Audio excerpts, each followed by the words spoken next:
Hello, and welcome to another episode of the Multi-Location Marketing Leader. I'm your host, Erin Martin, and this episode is brought to you by Netsertive, a marketing partner who can help you run better, localized marketing programs.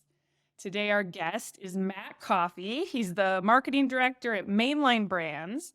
That's a parent company founded for home service franchises, Mosquito Authority, Pest Authority, and fitness machine technicians. Matt, thanks for joining me today. Hi, Aaron. Thank you for having me. Looking forward to it. Love it. Well, before we dive into all the goodness, can you just start out with giving our listeners some background about you, Mainline Brands, your role, and what you do there? Yeah, sure. So I've been in the franchising industry for about 5 years now. Previous to Mainline Brands, I was with a bath restoration franchise on actually the franchisee side, running marketing for a franchisee that owned several locations on the East Coast and Canada. So it was a nice little jump into the franchisor side and see things from a different aspect. For Mainline Brands, as you mentioned, I'm the director of the marketing group here, and really, I mean, that's means a lot of things for Mainline Brands. So we have a very strong team, but my main role is using our scale and to be able to leverage our vendors to decrease our cost to acquire, to make things easier for franchisees, to get them the tools that they need and really whatever they need, big or small. So day to day looks different here every day, which is nice. Yes, I know wearing multiple hats. It's always fun. And before we jump into initiatives for this year, I wanted to back up. And I know that Mainline Brands was founded in 2020. So I was wondering if you could talk a little bit more about that and like the founding of that and what that meant from a marketing perspective and kind of that journey that you guys have been on. Yeah, I came in at a really good time with, at that time, Mosquito and Pest Authority as we were going through the steps of the acquisition. So as soon as we got acquired, I was able to be on the ground floor of like, what should the name of the company be? What does the logo look like? What are our colors? What are our brand guidelines? So it was fun to kind of be on that side of being able to start the parent company, from scratch, but along with obviously our great team. From the marketing side, that means a lot of things, right? Is that now we have access to, a number of other vendors just from kind of what our PE company has already connections with, right? So we're able to come in and use, call centers or marketing vendors or advertising vendors that their other portfolio companies use. So for us, that was really big, not only to give us the direct contacts into those companies, but to also be able to leverage their scale too and their companies to get our franchisees the best pricing and the best services that we can. So all in all, it's been really exciting. It's been a lot of learning for me. Being able to go through that, I think gives you skills and knowledge that you wouldn't necessarily have just being in the day to day of what franchise or marketing looks like, right? Because you're thinking of other things. You're thinking further down the road than you would on the traditionally if you're just working with one brand. And then our group specifically, our marketing department, I mean, we're a shared service, right? So we are working with Mosquito Authority franchisees day to day. We're working with Pest Authority franchisees, and we're working with fitness machine technician franchisees. And on top of that, we're helping develop strategy and bring in new vendors and new partners for each of those brands day to day. So it's a lot and it's a lot of fun. I mean, we're right at the beginning, only 2022, so only 2 years in. It's been a lot of fun. Yeah. And so if there was like, what's an example of one of like the best systems or tools that your PE firm introduced you to that made like a big impact? Is there one that sticks out as, oh, this helped push us forward a ton compared to what we had before? I would say probably not something that the PE company itself has brought in, but more so the fact that we now have the parent company, Mainline Brands. We were able to borrow from acquisitions of fitness machine technicians of platforms that are really vital now to helping Mosquito and Pest Authority. And the same with them. I mean, for fitness machine technicians, when they came on, we were able to leverage our biggest national, marketing vendor to now also be their vendor. And we've Hmm. seen increases in sales and leads and communication and just so more so, maybe the PE company not bringing in a vendor yet, right? Which is still, we're still young.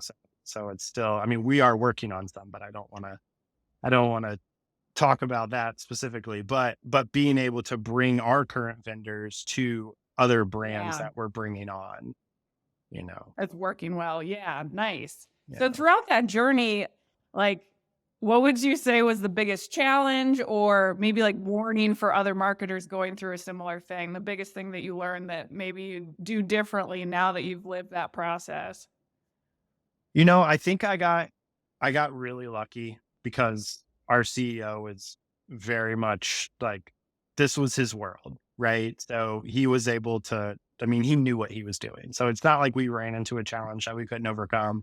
I would say, one of the most important things that I learned is I've got to live, eat, sleep, breathe the numbers, right? So, and not just financial numbers, but I need to know marketing numbers, right? Mhm. Because when you have a PE company, they're numbers, right? Yep. They're looking at numbers. So more so than ever now, I'm looking at numbers and I'm, thinking about numbers and every move that we make or every tool that we bring on is to affect a number somehow, right? Yeah. Yeah, that makes sense. So when you dream at night, which of those numbers pop into your brain? Which ones are like embedded in there? Yeah. Well, my day to day, is my cost to acquire for my franchisees. I think that's the biggest number that we'll always focus on is how do we decrease that. But for me, what really keeps me up at night, if that the term that we're going to use is franchise development. I mean, franchise development plays a big role in what the end of the year looks like and how we're Mhm. growing as a company and I mean, we didn't build a parent company to not continue to grow. So when I'm thinking or, when I'm staying up at night, it's how do we sell more franchise? Right? Like, what can I do? What new tools can I use? What metrics should I be looking at to increase it? Because even increasing by, a couple percentage points, I mean, could Yeah. be a big What moves the difference at the end of needle? the year. Yeah. Yeah. So then speaking of that, for this year, what kind of initiatives do you guys have in place on the Fran Dev side? And then we can jump into consumer marketing. Yeah, so I mean, we want to grow probably about 30 to 40 more territories across, all of our brands. So that would be huge for a company like Fitness Machine Technicians that we just acquired because they're the youngest of our brands right now. They only have 45 franchisees. So being able to grow them is huge, right? They have a ton of white space, they have a ton of opportunity. We're still niche in the industry. There's not a ton of competition out there. So really they haven't had the backing of the marketing and the sales in-house like we brought to them to do the franchise development. So we're really excited and kind of sky's the limit over there. Um, Nice. And are you again stealing some playbooks or tactics from Mosquito Authority and Pest Authority to be able to apply to those? yeah, of course. Definitely. Yeah, I mean, essentially our whole system is now their system, right? So Yeah. we have shared services, coming through the same CRMs, building out everything that they didn't have in the past, right? Solid drip campaigns, ad strategies, even just KPIs and budgets were something that they didn't really have because, it was still a young brand. Yeah. And so what does that roadmap look like kind of right now? Like you just mentioned three things that you started. Are those all like foundational items that you guys have had going or completed? Like what is that kind of where you start and then where you take fitness machine technicians to grow that brand? Yeah, so a lot of it, kind of started day one, right? Especially when it came to bringing stuff in house, using our current sales processes and our CRMs and our advertising tools and partners. And then we are kind of slow rolling some other stuff, right? So we started day one with, hey, let's get leads coming in the door. Let's start having conversations. Let's start, doing our own advertising and kind of get them up to speed with where we're at on our other two brands. But then now it's okay, now that we can breathe a little bit and we're into a new year, let's start looking at, longer term plays. Let's rebuild the website. Let's start looking at some longer term SEO strategies. Let's move into some new avenues that we haven't tried yet. So those are just now starting to come on board as we speak, actually. Yeah, nice. And one roundtable that I actually sat at IFA was how to build the best shared marketing services, like how to take the right things in house, how to, build that parent company with the right marketing shared services. And so for you guys, like how do you handle like advertising, for example? Do you do that on behalf of all the franchisees, or is it a hybrid model or decentralized? Like how have you guys built your shared marketing for all the different digital marketing tactics that you want to do? Yeah, so we have our franchisees do their own advertising, right? So really in our brands, what we do is we'll set up programs, right? We'll find the best vendors, we'll deliver the tools and tactics, and then we really rely on, our FBCs and my team to meet with the franchisee and say, "Hey, what are your goals, right? And Mhm. what do you want to do to get there? And here's our toolbox and here's our roadmap of what you should be doing, when you should be doing it, and how much money you should be spending to get there." So we let our franchisees kind of decide their path. Awesome. And what's the frequency of those coaches in terms of checking in and communication? Like, what's the structure that you guys have in place for ensuring that adoption, everything from Mhm. monitoring it to communicating it? And like, what does that kind of program look like? Yeah, sure. So it definitely depends on the FBC side. The coaching calls will depend on, need, right? How many years in business, revenue, all of that stuff will kind of dictate our scheduling. On the marketing side, that's obviously like one of the hardest things I think that franchisors have to do is, you know, Yeah. daily we're building new tactics and new strategies and finding new partners and things like that. But getting the franchisees to adopt it is a daily task, right? So for example, we're now rolling out a real heavy, program to make sure our franchisees are utilizing, Google LSAs, for example. I know just based on, my years in the industry, um, that if we don't stay on them, right? If we're not calling them, once a week or making sure our entire leadership team knows that this is a priority, it's probably not going to get the adoption rate that we want it to have, right? So I'm making sure that I'm letting my operations team know, like, hey, when you're talking to these franchisees, make sure that this gets brought up, right? And I'm having my marketing team say, hey, let's send out emails to all of these people that haven't signed up yet, and then if they don't respond, let's call them, and then because we know how important it is, right? And the last thing that I want to hear or my team wants to hear at the end of the year is, hey, we struggled this year. And then I say, okay, well, what did you do? And they're like, oh, I didn't even know you had that. Right. I didn't even Wow. know that that was a possibility. Right. So that's something that we want to avoid. Right. We want Yeah. every franchisee to know what is at your disposal, how much would it cost, how do I get it started, and then here's all of your back end support to launch this tool or this tactic. Yeah. There are tools for investment because that's what Mhm. marketing is, an investment, not a cost, not a line item cost at the end of the year. Exactly. I mean, that's you kind of hit the nail on the head with that, right? That's we ingrain that with our franchisees starting day one at training. When I do the marketing training part is to your point, right? It's an investment. If I'm just looking at I'm putting out a dollar and I'm getting back whatever that customer gives me this year, I'm gonna go crazy, right? You've got to learn lifetime value of a customer.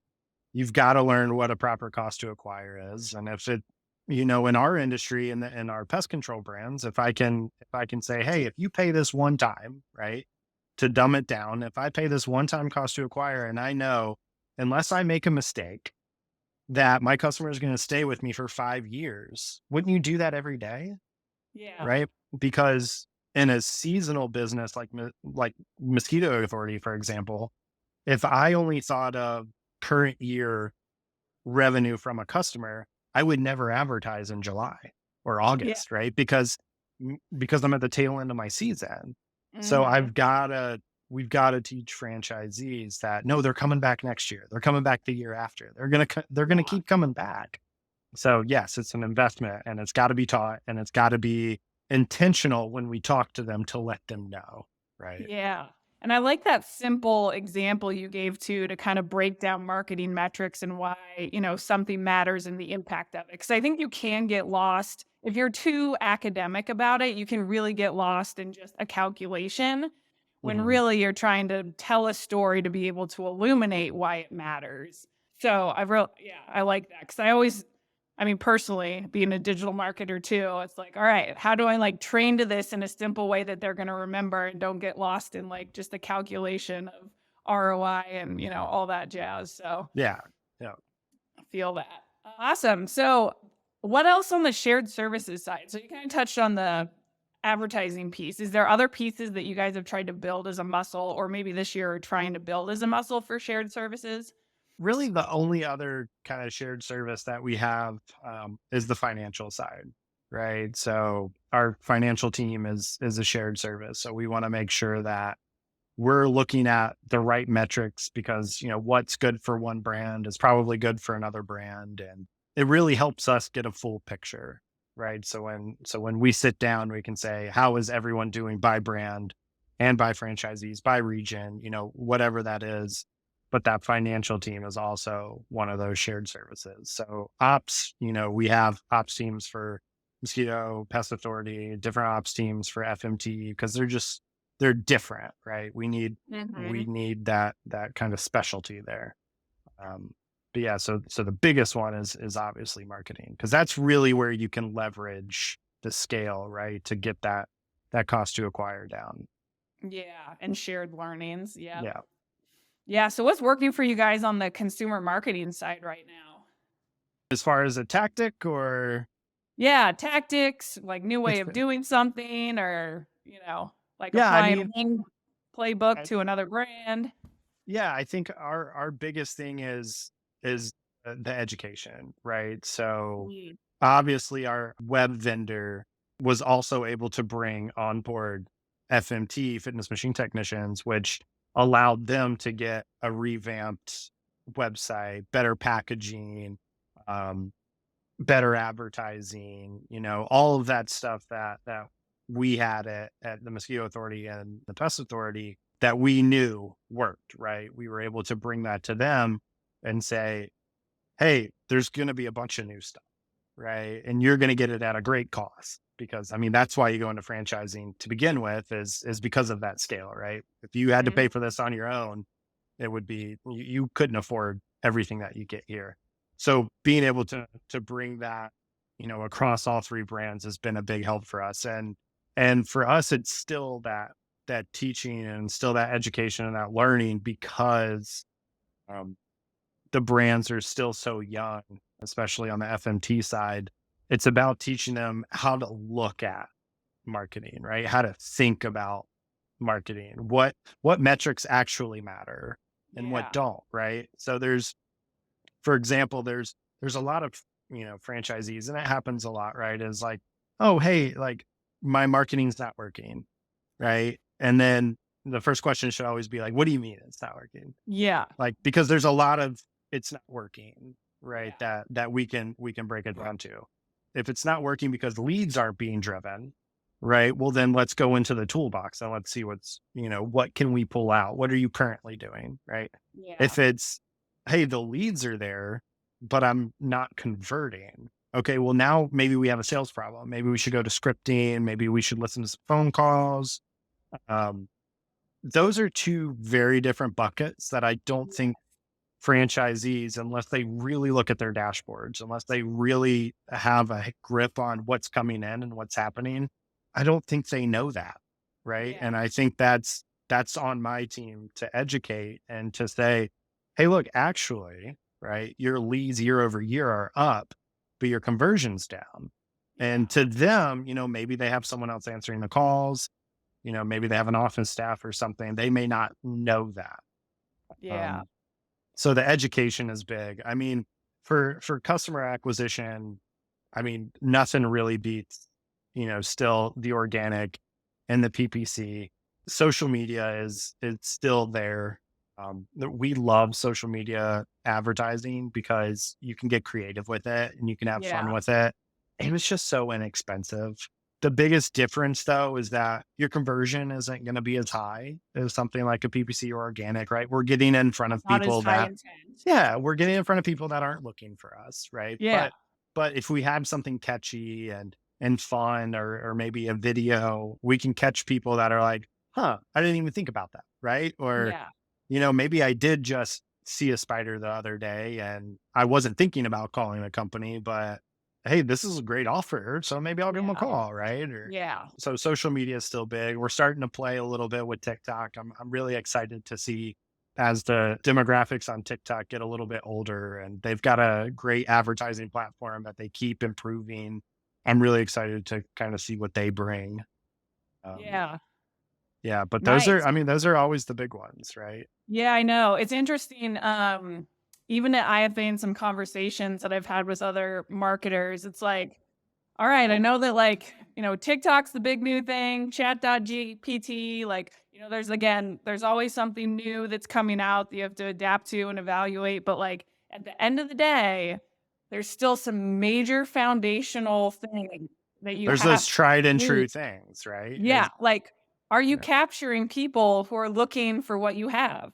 Like, yeah. if you're not, like, you're literally having competitors eat your lunch. Like, it's something so basic as that it's like, that bar has to be there, and, like, that's a constant education and, getting that solid before going crazy with the next new thing. Yeah, and definitely, especially in our and in the home service industry, if you think about pest control and mosquito control, let's talk about, those two brands. Those aren't really shopping services, right? So Yeah, if I'm the first they see and the first they call, if I answer the phone, I'm probably going to get the business, right? yeah, So so to your point, I mean, we have PPC down to a math game. I can effectively tell you if you give our vendor $1,000, he's going to hand you back, you know, 5,000, right? So yeah, whatever that number is. And if you're not doing that, then you're missing all of the intent driven buyers that are looking for you. yeah, And guess what? Your competitors are now stealing your traffic. Even if yeah, you've got yard signs going up and you've got door hangers and you're passing out business cards, what are the customer going to do? They're probably going to search your brand. yeah, And now you're competing against competitors because you're not there, right? yeah, So let's start there. Let's be the first one that shows up when they search for your service in your area, right? And yeah. then we can go to some of the other things, right? Yeah. Yep, all about building that, machine over time to layer Mhm. in more tactics. So how are you guys approaching TikTok then and like testing it? Are you using just a few franchisees, doing some own testing yourself? Like how do you guys approach that medium? Yeah, so the biggest thing that we're doing right now is having franchisees. We're kind of watching a little bit on the sideline, overseeing some of our franchisees run their TikTok accounts to see, what the response is, what the uptake is. We've got a lot going on, like you said, that's tried and true. And the last thing that I want to do is use people, resources, time to do something that we're not sure may work. So we're still kind of on the sideline watching that one while, actively, I'm digging into the ad account and saying, okay, if we did do this, what does that look like? Right. Because the last thing I want to do is have an account that we use a couple times and then, don't use again. Yeah. Right. So something like that we're still playing with. Yeah.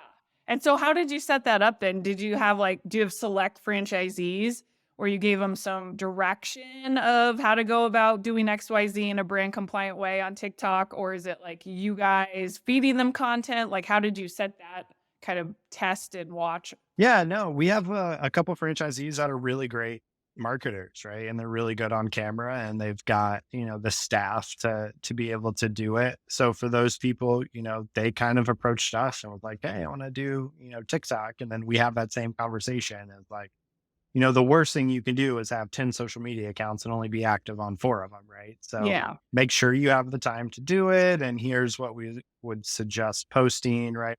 As a franchisor, TikTok is a little more tough because there's not a main dashboard, right? That I can Yeah. see Not everyone's built post. for So you franchise. you almost have to trust, right? And say, hey, like, here's the brand guidelines, talk about this, this, don't say this, and this. And I always tell franchisees, hey, if you've got, even through Instagram, if you've got, somebody on your staff, a technician or a specialist that got some character, and, the best thing is videos when you're in the field, right? Because we know Instagram stories are getting watched way more. No one scrolls anymore on Instagram. They're just watching Yeah. stories.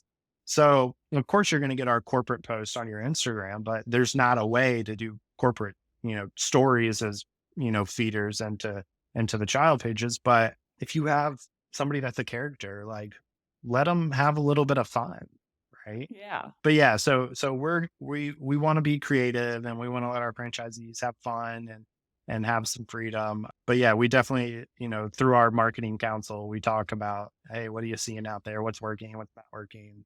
Things like that. And then we'll roll those out to franchisees to say, hey, here's best practices, things like that. Yeah, nice. So that said, I do kind of want to get your hot take on AI and chat.gpt. I know again at IFA, that was one of the sessions I attended, and it was like standing room only, like a ton of awesome intel of tactical ways that you can actually use it today. So, what's kind of your hot take on all that? Are you guys using it at all for anything specific? Um, so not yet. I have played around with it. I think it feels too good to be true. I've got kind of my own concerns with it as far as, plagiarism or duplicate copy, or like, it Yeah. to me, it doesn't feel like, if I type in, give me a 500-word blog on why preventative maintenance on your treadmill is important. It doesn't feel like what they give me back in a half second isn't duplicated content from somewhere else. But Yeah. what I do think it does is it gives you a starting point for something, Yeah. right? As I think it takes a lot of our guesswork out on at least starting a conversation, or at least starting a piece of content. And I still, rely on our team to say, okay, let's take this as for what it is, and then let's break it apart and kind of make it our own. So I really do. I think the app that they recommended was this AI Yeah. that I really like. And I mean, I was on it for hours, just, hey, create LinkedIn message copy to sell this service. And I mean, within a half a second, I have a really well written, ad message that I can send out on LinkedIn. I like it as far as, creativity, right? So when Yeah. I'm sitting there and I'm racking my brain and I'm like, oh, what's the next piece of content that we should do? Yeah. Or how many other ways can I talk about this? It does give you that little spark that you need. But as far as it replacing our copywriters, or, our content producers, I don't see it there yet, just because I don't know if we can fully trust it. But I think it's amazing what it does. And I Yeah. mean, we're gonna continue to use it as kind of a brain stirrer, or, creative spark. But as far as just taking exactly what it says and putting it on paper, I don't think we're gonna do that. Yeah. Yeah, and I completely agree because I think similarly, like, I kinda call it the ugly first draft, like, Mhm. Yep. Yep. me personally as a writer, I know trying to, like I know what I wanna do, how I wanna go about it, but, like, just getting that first sentence or, like, ugly first draft down, like, it completely unsticks that piece for me, but it is, like, vanilla. Like, you're literally getting vanilla from the internet Yeah. back, so it's Yeah. like, that's not your brand. You cannot take and use that verbatim. Like, nor should you. There is no Yeah. brand personality to it. Like, even if you Yeah. apply, put Oprah's personality on this. Like, you still need to add your unique value prop, your unique voice. Mhm. Like, it has to be yours. So I think that's the beast too, where it's like you can't just pump out, content without any brand oversight into it. But Yeah, I'd be interested to see, within the next couple years. I think what this does allow people to do is to get a little bit lazy. And I'd be interested to see how many people fall into that trap of, hey, I will just let this do this for me. And then I'll just add in some keywords here and there. So I want to make sure that we stay above that and like you said, just use it as, that first draft. I am much better editing a first draft than I am at creating that first draft.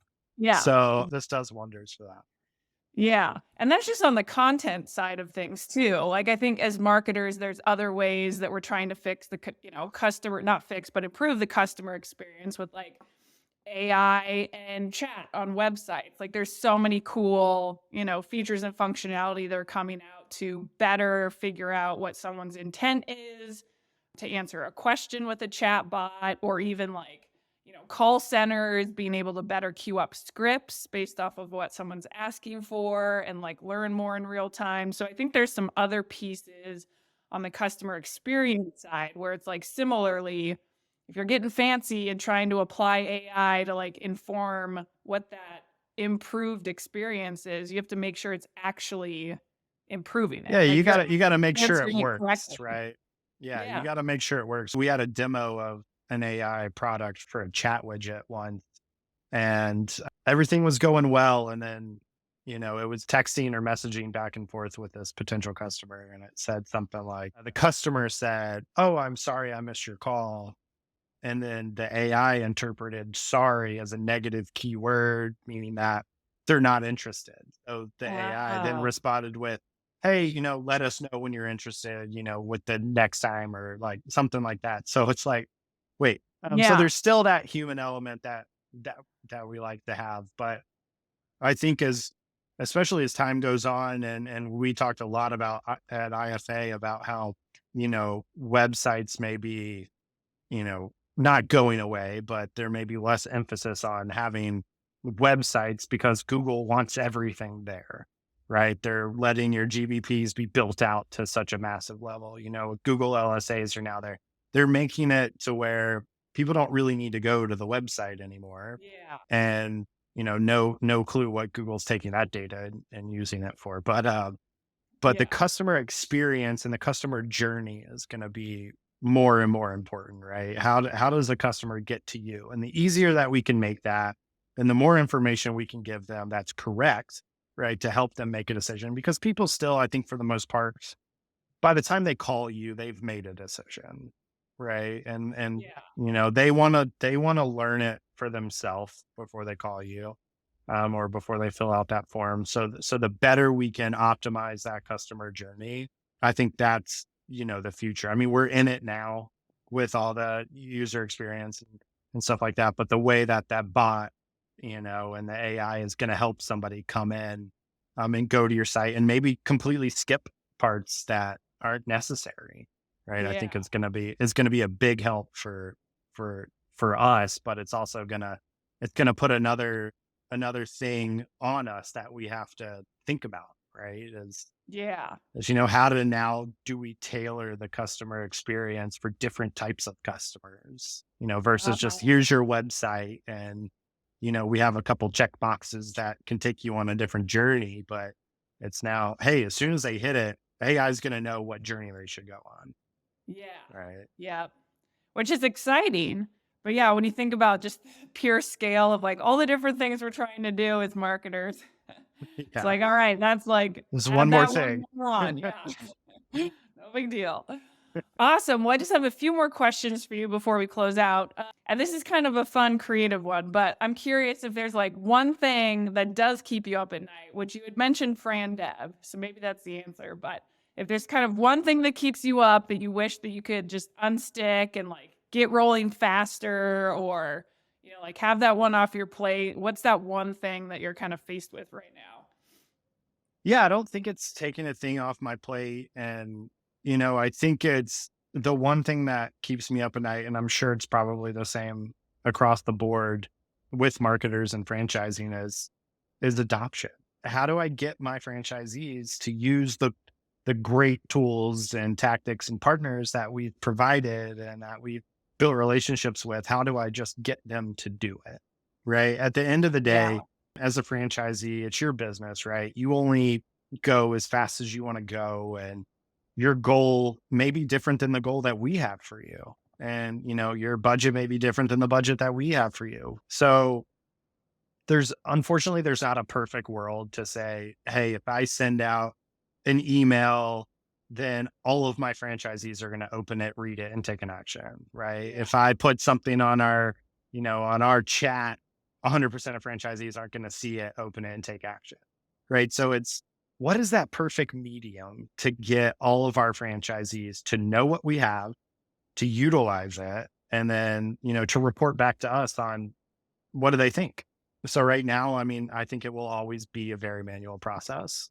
Um, Yeah. but that's really that thing. If we can find that, then every brand really starts turning, right? If I can take adoption from 40% to 70%, I mean, what that does to your year over year revenue would be amazing.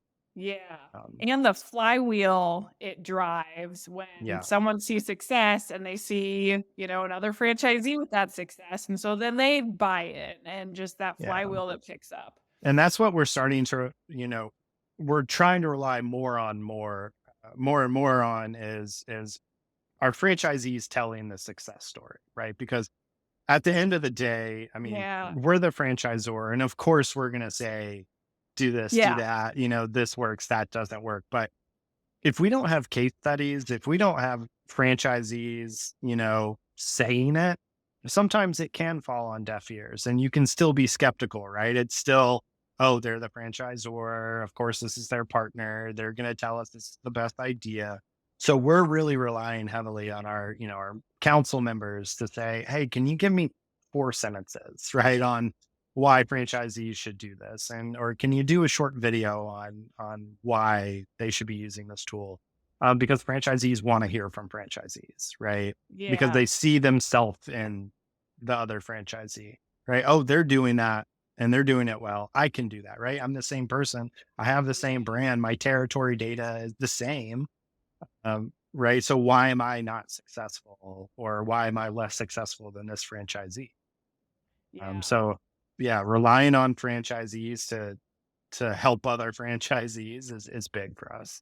Yeah, that's super powerful. And all of that kind of reminds me of a saying that I really like that's like, there's no silver bullets in marketing. Like, there's only the lead ones. Like, everything is multifaceted. Everything Yeah, is, like building a ship is hard. Like, it yeah. takes a lot. So there's no It's silver yeah. bullets. It's like it's almost like working backwards, right? And I think you said it really well, is that that's what every franchisee wants, right? They want to call me, they want to call a member of our team and say, "Hey, if you had to do one thing, what would that one thing be?" And I can say, "Okay, I can give you one thing, but there's several one things, right?" Yeah. I can say, "Hey, PPC is good, right? You're going to get in front of, the intent driven buyers, right? People that are looking for your service. But if I'm not driving more people to look for your service, right? If your brand awareness isn't strong, if just even the industry awareness isn't strong, right, in your territory, people aren't going to search for it. So Yeah. now that one thing turns into, oh, well, I also need to be in the community. I need to be Yeah. using all of these other tactics. So it's like, it's tough to say one thing, right? Yeah. And which is what everybody wants, is the one thing. Yeah. What's the one thing you're doing that will help me? Yeah. Like, well, there's multiple. And you have to make it your own brand. Like, you And they can't all just they all copy. fit together, right? They all Yeah. fit together. Yes. Love that. All right. So last question for you. I asked this of all of my guests, which is, what does being a great marketing leader mean to you? Oh, wow. I think for me, being a great marketing leader is being able to, one, kind of lead by example, right? But two, to be available and always kind of be learning. So I guess it's really three things, but we have company ops, right? Where I'm going to kind of put my money where my mouth is. And I'm going to say, if I'm asking you to do it, I'm going to do it. Right. And we're going to test things here. We're always testing the new things. We're going to do it on our dime and our company ops, and we're going to see if they work. Right. Because I'm not going to tell you to do a tactic or a strategy that I don't think we should do in our Mhm. company ops. I think being available for us is really big. Our main core value is franchisee focus, right? Which is probably most franchisor brands, but it really is. Everyone's got my personal cell number, and we talk, all hours of the day, all days of the week. Empathy for us is big. I mean, for us in the marketing department, especially at the franchisor level, there are things that seem small, right? But for a franchisee, this is their business, right? This is how they Yeah. feed their family. This is how they're putting their kids in college. This is how they're retiring. So for me, if a number isn't forwarded correctly on Facebook, it's easy for us to say, we have 9,000 other things going on, right? We have big picture stuff. And I can't get back to you right now. But for them, it's like, no, this is taking lead away from me, right? This is taking Yeah. money away from me. So for us, it's having that mindset to say every problem is a problem, right? And no problem is bigger than another problem. And what can we do to help you now? So I think it's that, having that franchisee first mindset, because they really are a customer, right? We go how they go. And then we always have to be trying new things. We always have to stay educated. We come back every year from IFA with at least two new vendor partners that we're going to test, with at least, three new tactics that we're going to go try. And we, we make a habit of bringing those back to our departments and saying, okay, here's kind of my findings. Here's what I think we should talk to our digital partner about this to see if they tested that, or here's some new vendors we should set up beta programs with, or we should bring these to our councils and get their ideas. Because if we're not moving forward, if we're not trying new things, if we're not staying in front of the curve, we're behind, Yep. right? So I think a Yeah. lot went into that. Is probably You're probably looking for a simple answer, but No, I I think love it's a that. lot. Yeah, no, I love that. I think those are a lot of those like main core foundations that are needed for a strong back end marketing system to have that franchisee success. And I think what's interesting about that Facebook lead example that you mentioned too is like at the end of the day, it may seem small, but that's where you drive adoption. That's where like you might get some intel of like, oh, this person spoke up about this one little thing, but actually it's a system-wide issue and we could Hmm. tackle it. Like there's a lot more to listening to a small Exactly. example Yep. and coming with an open mind of like, oh my God, I don't want to deal with this, turning it to, okay, let's see why. Like Yeah. is this prevalent? Is this going to help engage them? There's more to it when you Mhm. take every example with empathy, like you said, which I And you love. build that trust, right? I mean, the Yeah. franchisee needs to be able to rely on HQ to help, Yeah. right? I mean, because they bought a franchise because it had the back end, right? They bought a franchise because it's a well-run machine. They didn't buy a franchise and say, "Hey, I'm a master marketer, a master salesperson, and a master ops."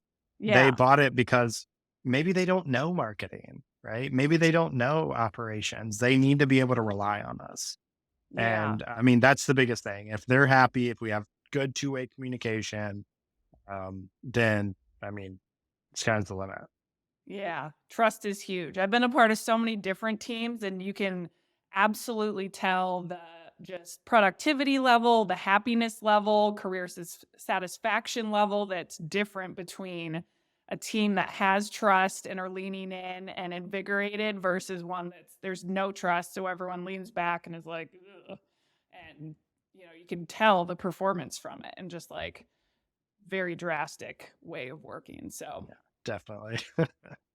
awesome. Well, Matt, thank you so much for coming on. It was fun to chat and kind of get your IFA recap from you as well. I know I got a ton of notes taken away from the past few weeks, so we'll be working on those on our separate teams as well.